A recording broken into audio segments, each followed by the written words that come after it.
Комфортное жилье в Москве. 23 и 24 августа в агентстве недвижимости «Две столицы» города Сыктывкар проходят Дни открытых дверей.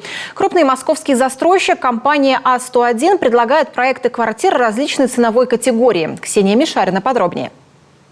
Приобрести квартиру в Москве реально. Компания А101 предлагает экологичное жилье от надежного застройщика. Возможна ипотека со сниженной ставкой 0,1% от ведущих банков страны. В качестве первоначального взноса можно использовать материнский капитал. Предложу клиентам квартиры с хорошим ростом, или для переезда в столицу, там, к примеру, для их детей или для полностью переезда всей семьи.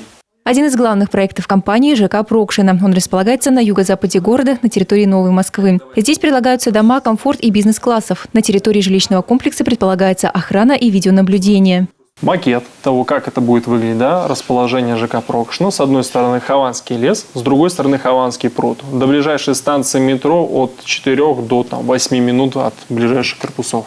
Собственная набережная, сухие фонтаны, игровые зоны, детские сады и школы. Квартиры от 7 миллионов рублей. Познакомиться со всеми проектами компании А101 можно с 23 по 24 августа по адресу улица Интернациональная, дом 50, агентство недвижимости «Две столицы».